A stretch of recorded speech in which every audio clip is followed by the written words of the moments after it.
Estou no Monte da Landreira, no que queda da capilla de San Xosé de Largavista, aunque aquí é coñecido este sitio como San Xosé de Landreira. Hoxe xa vai culto, non sei se alguén de vos recorda algunha festa, algunha romería aquí, non queda nada, queda o altar, e aí puxeron o San Xosé pequeniño e aquí pon San Xosé de Largavista ou San Xosé de Landreira.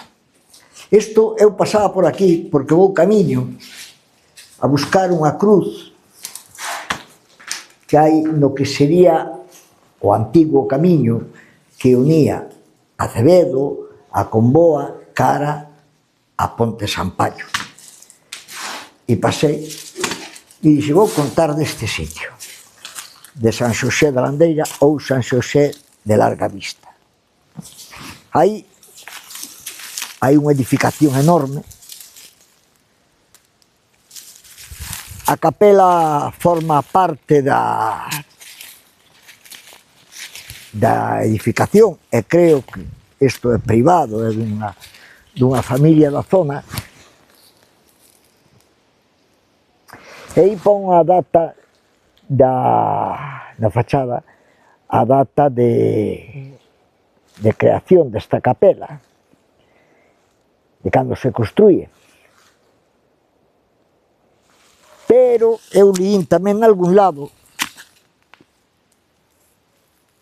lín de que aquí se fala de que pudo existir un pequeno mosteiro, e que das ruínas de ese mosteiro se fixo, ou parte desas ruínas, se fixo esta enorme construción, que tuvo que ser unha casa de importancia.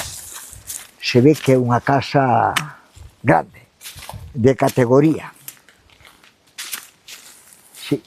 O camiño hasta aquí, bueno, non está señalizado, é difícil, ás veces estes bens deberían de estar máis señalizados, non sei estos de quen é a responsabilidade, pero bueno, supoño que o mantemento e a difusión da cultura pois son decisións do Concello, da Concellería correspondente ou da Xunta de Galicia.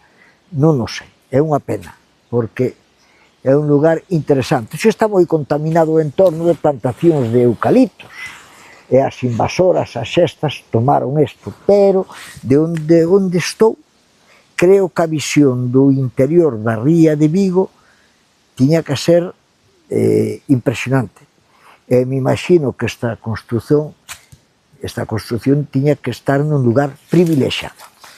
Pero eu vou seguir co camiño, me vou a buscar a Cruz do Forniño, como li en algún lado que estaba no camiño que unía a Ponte Sampaio cara a Acevedo, eu vou tirar por aquí porque me dá a sensación de que por aquí houve un camiño de importancia. Así que se chego, volo conto. E se alguén sabe algo máis ou recorda algo máis desta capela, pois que o vaya contando. Vamos alá.